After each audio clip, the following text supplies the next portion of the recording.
धन की निकासी का सिद्धांत, member of the British House of Commons, 3 time president.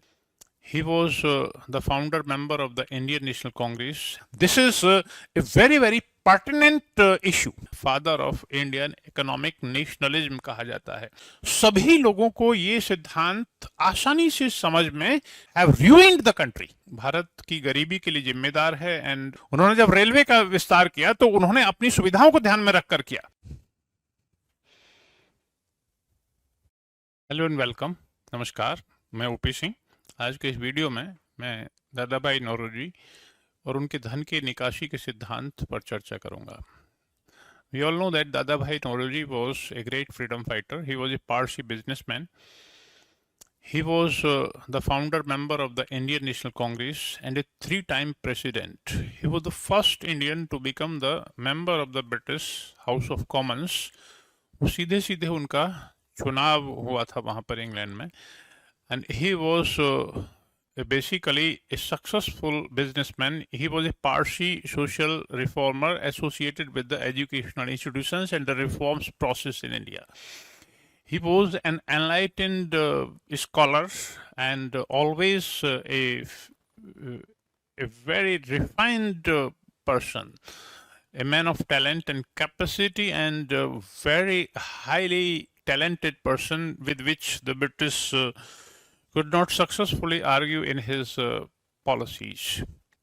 तो आज हम उन्हीं दादा भाई नौरोजी के बारे में चर्चा करेंगे. आप मेरे साथ इस वीडियो में अंत तक बने रहिए, तभी आपको पता चलेगा कि भारतीय स्वाधीनता संग्राम के दौरान किस किस तरह के महान व्यक्तित्व आए और उन्होंने अपना योगदान दिया.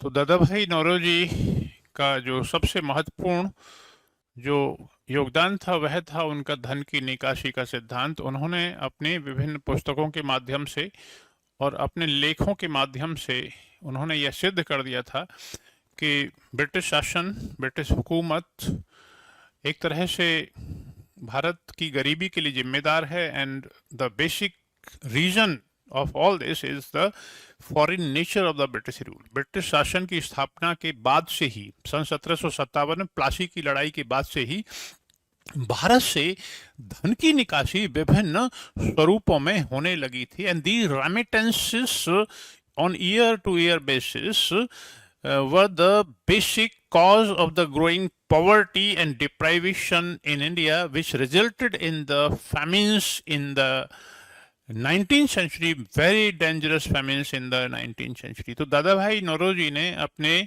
लेखों के माध्यम से, पीरियडिकल्स के माध्यम से ये सिद्ध कर दिया था.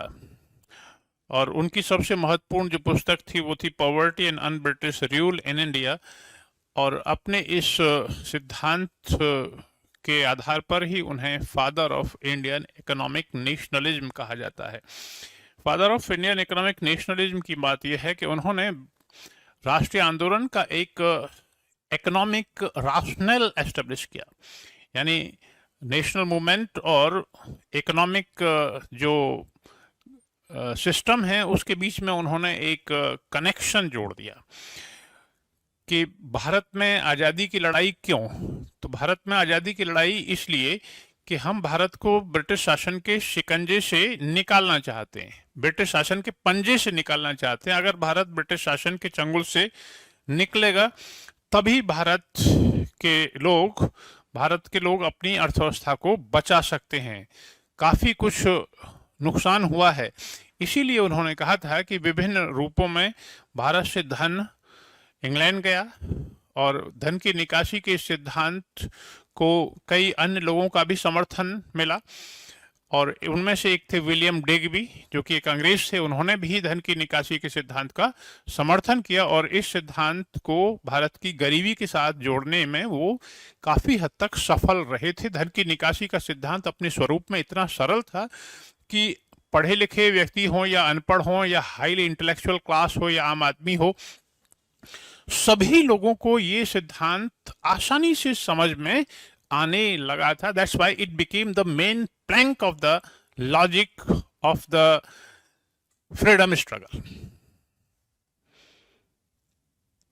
तो दादा भाई नौरोजी ने जब अपना सिद्धांत प्रस्तुत किया तो अंग्रेज तिल मिला गए थे कि हमारे शासन को ये विदेशी कैसे कहते हैं.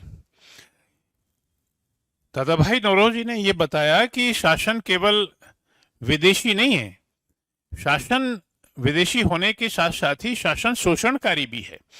और यह शासन जो भारत में पुराने जमाने के शासन थे, जैसे मुगल शासन या अफगान शासन या तुर्क शासन, उनसे भी बहुत बुरा था, क्योंकि वो लोग आए यहाँ पर बस गए, वो भारत से बाहर अपने भारत का धन कहीं ले नहीं गए।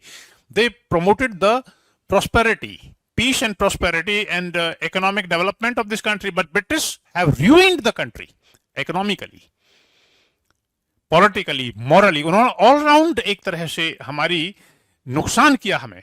तो हमारी स्किल्स को खत्म कर दिया, हमारे क्राफ्ट्स को खत्म कर दिया, हमारे उद्योग धंधों को खत्म कर दिया। They destroyed our agriculture, they destroyed our trade, जो पुराना हमारा ट्रेडिंग नेटवर्क था उस सब को उन्होंने डिसलोकेट कर दिया। And they use their own roots. उन्होंने जब रेलवे का विस्तार किया तो उन्होंने अपनी सुविधाओं को ध्यान में रखकर किया। तो ब्रिटिश शासन की जो कमियां थी उन्होंने इस तरह से रखी कि भाई ब्रिटिश शासन तो एक आक्रमण है और लगातार बढ़ता हुआ आक्रमण है। ब्रिटिश शासन तो लगातार बढ़ता हुआ आक्रमण है, इसकी डिग्री, इसका क्वांटम बढ़ता ही जा रहा है, क्योंकि ड्रेन का जो अमाउंट है वो हमेशा ईयर ऑन ईयर बेसिस बढ़ता ही रहा है। And drain started right from the 1757 after the battle of Plassey. Plassey की लड़ाई से ही ड्रेन शुरू हो गया था और हर वर्ष भारत से इंग्लैंड की ओर बड़े पैमाने पर रेमिटेंसेस की जाती थी, धन भेजा जाता था विभिन्न स्वरूपों में। आज हम उस स्वरूपों के बारे में चर्चा नहीं करेंगे, लेकिन this is a very very pertinent issue of the modern Indian history कि धन की निकासी ने किस तरह से भारत को बर्बाद कर दिया था। हालांकि मॉडर्न इकोनॉमिक जो कॉन्सेप्ट्स हैं उसके हिसाब से इस धन की निकासी के सिद्धांत में कुछ फंडामेंटल कुछ प्रॉब्लम्स भी मानी जाती है, क्योंकि धन की निकासी का क्वांटम कितना था उस पर लोगों के अलग अलग विचार हैं। धन की निकासी का सिद्धांत इतना सिंपल था, it was so simplistic that it was not logical in many of their veg.